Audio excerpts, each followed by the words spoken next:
Everyone, good morning সবাইকে। সবাই কেমন আছো? আশা রাখছি অনেক ভালো আছো। আমিও কিন্তু বেশ ভালোই আছি। আজকেও আমি চলে আসলাম তোমাদের সাথে একটা নতুন ব্লগ নিয়ে। তো তোমরা দেখতে থাকো ব্লগটা স্কিপ না করে। গুড মর্নিং সবাইকে। তো সকাল সকালে যে দেখো পুজো দিয়ে দিলাম। আর পুজো দেওয়া হয়ে গেলে মনে হয় বিশাল একটা কাজ হয়ে গেল। আর মনটাও কিন্তু খুব ভালো লাগে। তোমাদের কেমন লাগে অবশ্যই একটু জানাবে। পুজো দেওয়ার পর চলে গেলাম চা বানাতে। মুড়ি, চানাচুর, ঝুরি ভাজা নিয়ে নিলাম। চা খাওয়া হয়ে গেল। তারপর আজকে কিন্তু বিশেষ কিছু রান্না করব। দেখতে পাচ্ছ এইটুকুই আলু ছিল, ছোট ছোট আলু।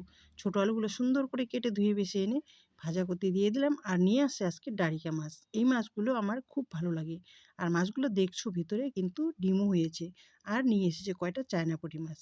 আর দেখো যেটা আজকে স্পেশাল রান্না, এই যে স্পেশাল রান্না, এটা হচ্ছে কাঁচা শাক, সজনা পাতা আর কচুর পাতা দিয়ে আজকে রান্না করব পেলকা।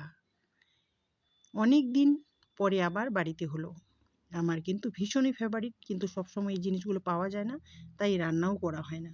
আজকে কিন্তু খাওয়াটা সেই জমে যাবে। আর এই যে দেখো চানাপুটিগুলো একটু রসা রসা করে করে নিলাম। তো রান্না বান্না কমপ্লিট, দেখতে পাচ্ছ।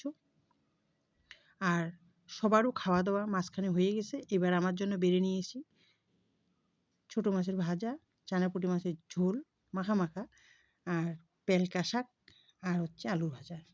তো সবার খাওয়া দাওয়া যখন হয়ে গেল, এইবার ওরা বাপ বেটা মিলে রেডি হয়ে গেছে। ওরা আজকে যাবে একটু এক জায়গায়। দেখতে পাচ্ছ দুজনে প্রায় রেডি। বাবুও যাচ্ছে আজকে ওর বাবার সাথে, একটা দরকার আছে সেজন্যই। ওরা সকাল সকাল, সকাল সকাল না, মোটামুটি এখন বাজে 11:15, ওরা রওনা দিয়ে দিল। আর আমার কাজও কিন্তু আজকে খুব সকাল সকাল হয়ে গেছে, যেহেতু ওরা এক জায়গায় যাবে তাই সকাল সকালই রান্না করে নিয়েছি।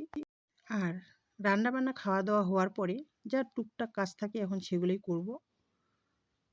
রান্নার কাজটাই কিন্তু বড় কাজ। রান্নার কাজটা হয়ে গেলে ঘরের কাজগুলো তখন আস্তে আস্তে করা যায়। তো আজকের ভিডিওটা ছিল এখান থেকে। দেখা হচ্ছে তোমাদের সঙ্গে নেক্সট ভিডিওতে। সবাইকে টাটা, বাই বাই।